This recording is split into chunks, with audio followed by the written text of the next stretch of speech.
What is up, everyone? The UFC is back on January 11th, which means it's time for me to go through my fight night predictions. Now, not a great card. It's in the Apex, Mackenzie Dern, Amanda Ribas main event.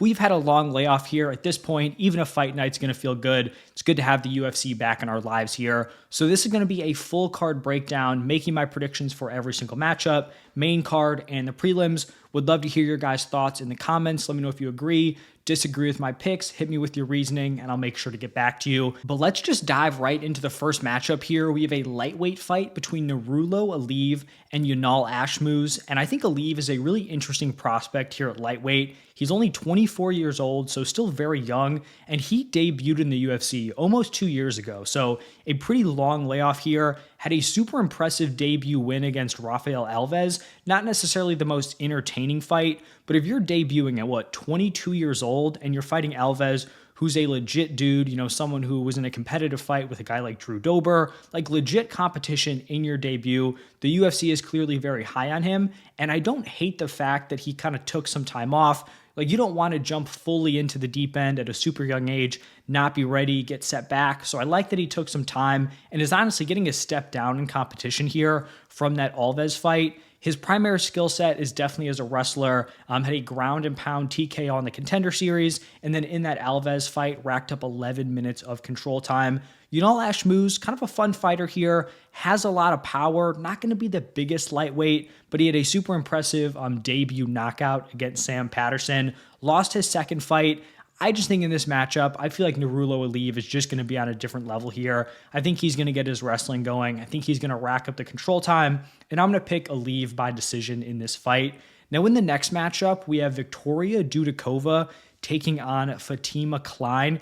And honestly, I feel like the odds on this one seem a little bit extreme. Kline right now is a minus 800 favorite, and I completely agree with her being the favorite. I do think, she's very likely to win this fight, but 8-1 seems kind of crazy, especially, in the women's strawweight division. There's not a ton of finishing upside. Kline only had a 50% finish rate on the regional scene. It's just tough for me if I was a betting man to put, minus 800 on her if I don't think she has a ton of finishing upside. She debuted in the UFC on short notice, had to fight up at 125. Honestly, just pretty tough circumstances for your debut. Up a weight class and against a very, very tough Gadzhiyasulov. So she lost the decision, really not putting a ton of stock in that matchup. Like I said, up a weight class, she's already not huge for 115. Jasmine is a very big 125, especially in terms of just like her height and her reach. So I think she'll be very successful here at strawweight. Dudakova is talented. Like round one, she looks great, pretty well rounded, can mix it up, has clean striking, but she's had a tendency to fade later on in fights, and I think that's going to be a real problem here against Kline. She can push a relentless pace, she has solid striking, but mainly is using that to set up her takedowns, and I feel like Dudakova, like I said, she struggled with the cardio. If Kline is able to consistently get these takedowns, I think at some point there's not going to be a ton of resistance. Kline is going to be able to rack up a lot of control time here, and we've seen even outside the UFC, like she had a 4-round championship fight, went the distance, looked really good, in those championship rounds or the one championship round. So I'm going to go with Fatima Kline by decision. I could also see like a late ground and pound finish in the third if Dudakova's really gassed. Hopefully we see, a little bit of an uptick in her cardio, but I'm still going to go with Kline in this matchup. Now moving over to Magomed Gadzhiyasulov, that's a tough name there, taking on Bruno Lopes. Kind of an interesting fight here. Lopes is a pretty well-rounded finisher. He's 13-1, 11 finishes, 6 knockouts, 5 submissions. I do think he can be a little bit overly aggressive, put himself in some vulnerable spots, especially on the feet. We saw in I think it was his first Contender Series fight against Brenson Ribeiro, was a pretty big favorite, got put out cold in that matchup, just got overextended and got put out by Ribeiro, who really has not had much success here in the UFC. For Magomed, he's definitely the more patient guy, maybe not the most entertaining fighter. Like he's definitely prioritizing the win more than putting on a show. But if we're picking the winner, like you got to feel good about that. He's patient, can strike from the outside, can also mix in his control wrestling. I just think Magomed is the more polished guy in this matchup, and I'm going to pick him by decision here over Bruno Lopes. Could also see him finding a decision if Lopes overextends himself, but right now I'm leaning decision here for Magomed. In this next matchup, we have a women's fight between Ernesta Kareckaite taking on Nicolle Caliari, and Caliari is kind of like the rare women's debuting fighter who has an 100% finish rate. She is 8-2, 5 knockouts, 2 submissions. She has a really, really strong ground game. On the other side for Kareckaite, she won a Contender Series fight by split decision, was an absolute war against Judas. It was a super fun fight. The problem is that since that war on the Contender Series, both her and Judas lost their UFC debuts. So you have 2 women who went out, lost their debuts, but had a super competitive fight on the Contender Series. It's not a great look in terms of their competitiveness at the next level here in the UFC. So I'm going to side with Caliari here, going to pick her by decision. But we don't have a ton of information on these women, both very young in their UFC careers, so we'll see how this one goes. Next is going to be Andreas Gustafsson taking on Preston Parsons. For Gustafsson here, he is making his UFC debut. Dude's a finisher, 10 finishes in his 10 wins, 8 by knockout, 2 by submission. The dude's extremely aggressive. He's constantly pushing forward. He's throwing bombs. He's really trying to get his opponent out of there. Also pretty strong in the clinch, which I do think could be a factor here against Preston Parsons. I would also recommend watching his war with Lampinen on UFC Fight Pass. It was just an extremely bloody 2-round fight. The dudes went to war. Gustafsson ended up getting the finish late in round 2, but super fun fight to watch if you guys do have the time. For Preston Parsons here, he's a grappler, 0 knockout wins in his career, but he has 9 submissions in his 11 wins. He's had mixed results so far in the UFC, 5 fights, 2-3, but in those 2 wins, he was really able to get his wrestling going, 11 takedowns in those 2 Ws. My concern here with Gustafsson is since he is so aggressive, pushing forward, I'm worried he's going to run into some takedowns here from Preston Parsons, but I'm still going to pick him here. I just think he has way more finishing upside. I think he's going to find the knockout at some point, but I would not be surprised if he maybe struggles early on and then ends up finding the knockout sometime in the second or maybe even third round if he can wear on Preston Parsons. So my pick is going to be Gustafsson by knockout. In the next fight, we have Thiago Moises taking on Trey Ogden, and Trey Ogden's honestly looked pretty solid as of late. Moises on the other side has been kind of hit or miss. Ogden should be on a 3-fight win streak. One of them ended up being a no contest. Believe it was against Nicolas Moda. He was winning the first 2 rounds, locked in a submission in the 3rd round, but the ref, I think it was Mike Beltran, stepped in early, so Moda was not out, ends up becoming a no contest, even though Ogden was clearly on his way to winning the fight. So tough break there. Pretty much has won 3 straight here. On the other side, Moises is 3-4 in his last 7, but he's also just had an extreme difference in competition from his wins and losses. So it's not like he's fighting dudes in the same range and just having mixed results. When he is fighting dudes that are clearly inferior, he's getting the win. He's putting on nice performances. Those wins were against Christos Giagos, who has lost 4 of his last 5.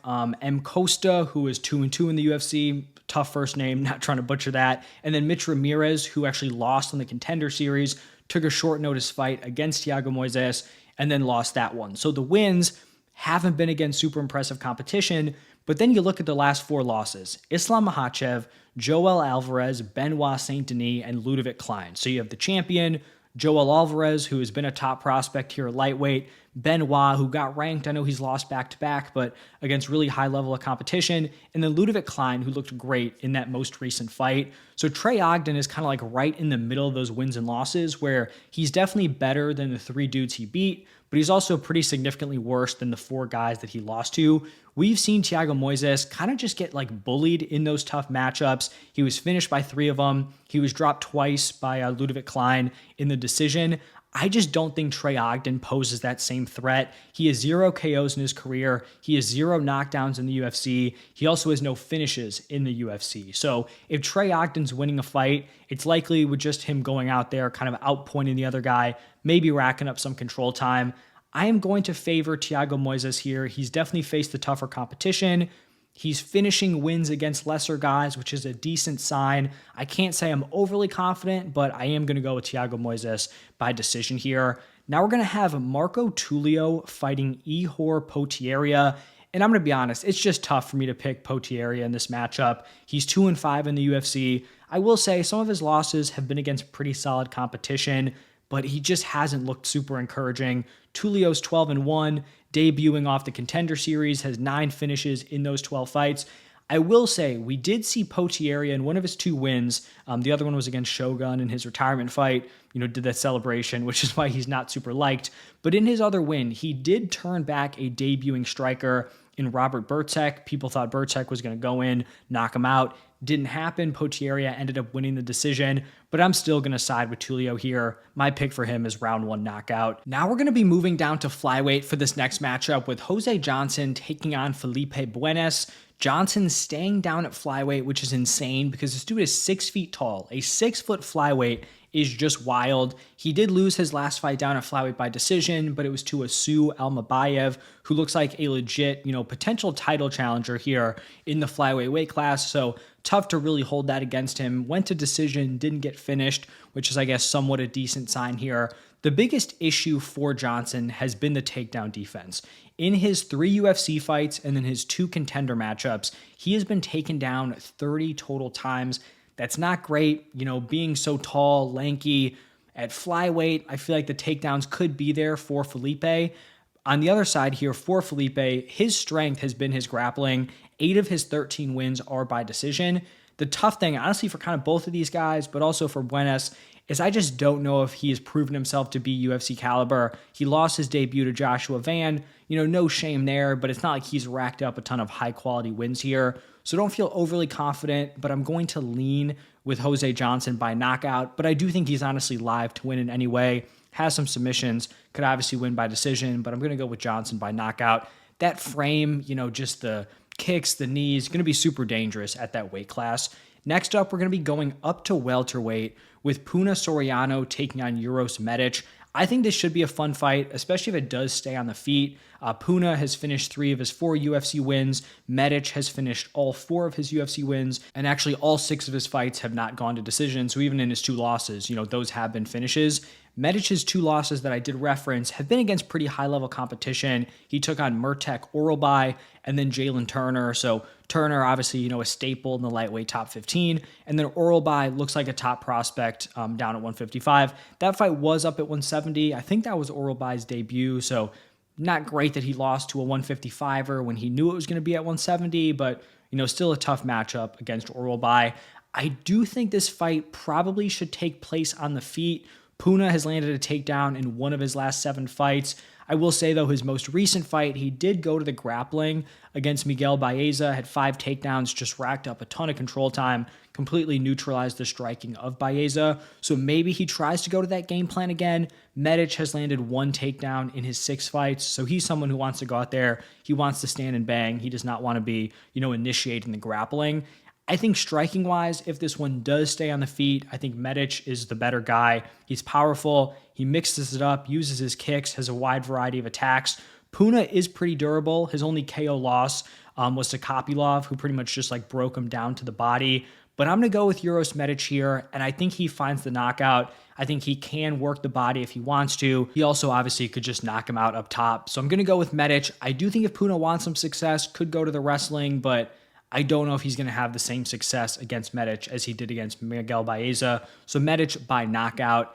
Now probably one of the most exciting fights on this card. Austin Bashi taking on Christian Rodriguez. The UFC just keeps feeding these prospects to C-Rod.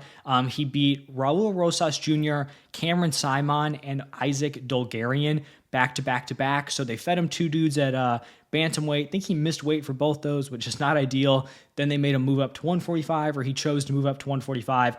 And then he got Isaac Dolgarian, who, beat him up pretty bad in the first round, but he ended up winning the second 2, getting the, majority decision win. He's well-rounded. He's durable, has good cardio. On the other side with Austin Bashi, he really does look like a really fun prospect in this featherweight division. Really good wrestler, has good jiu-jitsu, pushes a very, very high pace. The dude just absolutely relentless, going to be throwing a ton of strikes, shooting a ton of takedowns. I do expect Austin Bashi to have success early on.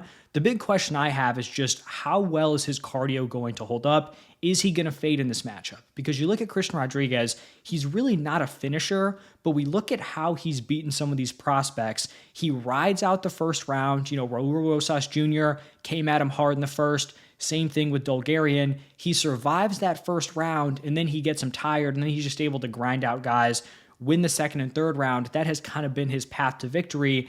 And I do think there's a chance that happens here, where if Bashi goes out, burns a ton of energy, ends up losing the next two.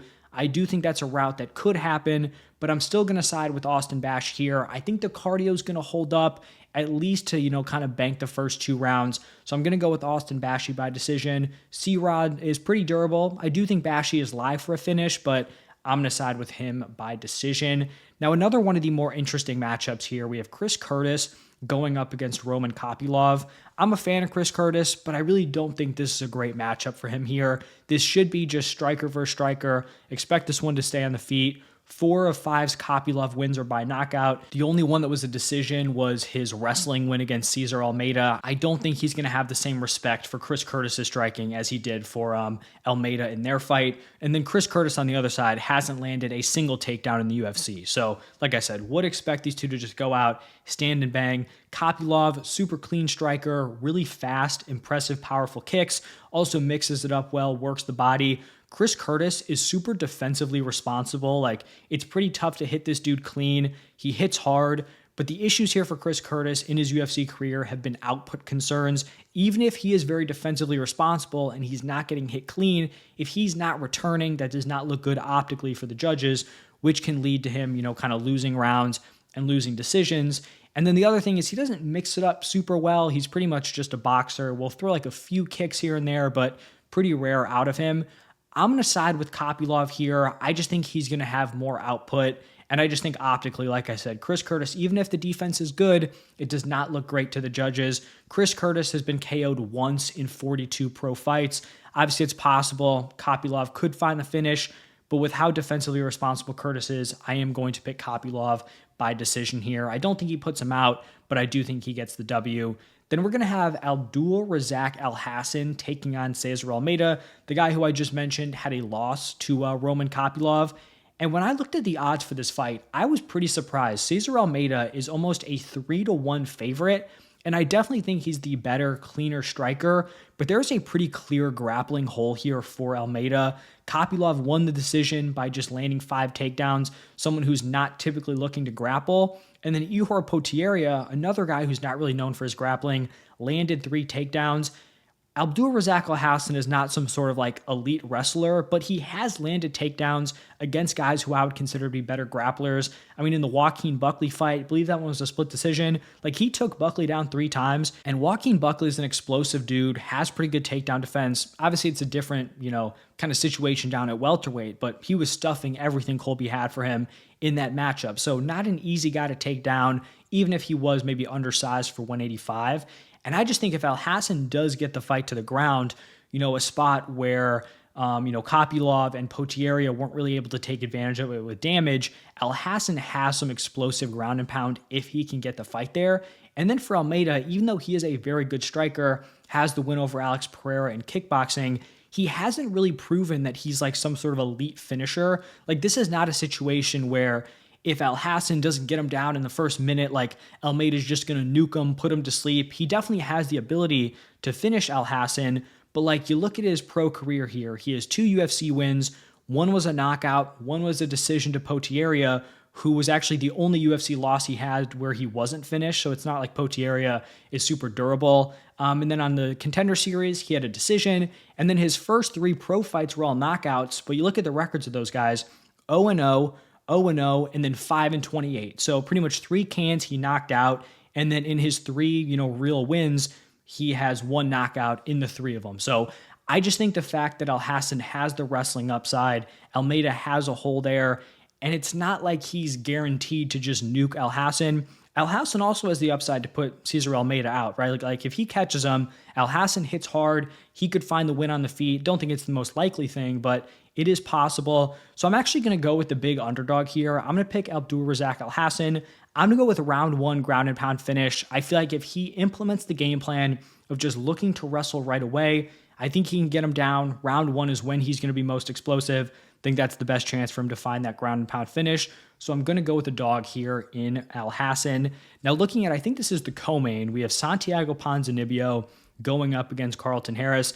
This is kind of a tough fight to break down. Neither one of these guys seem to be trending in the right direction. Ponzinibbio's had a tough run. He is 1-4 in his last 5. It has been against pretty tough competition. Jeff Neal, Michelle Pereira, Kevin Holland, and then Muslim Salikov. On the other side with Carlton Harris, he is coming off a KO loss. I believe it was like a minute 30 to Chaos Williams. Both are getting up there in age. Harris is 37. Ponzinibbio is 38. I slightly lean Harris here by decision, but honestly don't feel great about it. Seems like a toss-up. Also just tough to see, tough to predict what form these guys are going to be in. Seems like they're both probably in the downturn of their career, so it's almost like who is regressing less at this point. So I'm going to pick Harris, but like I said, don't feel super confident in that decision. And then we are at the main event here, Mackenzie Dern taking on Amanda Ribas. This kind of seems like a mirror matchup on paper. Both these women want to implement the grappling. Both have really strong jiu-jitsu. And then both don't have the cleanest striking on the feet. Both don't have the best defense.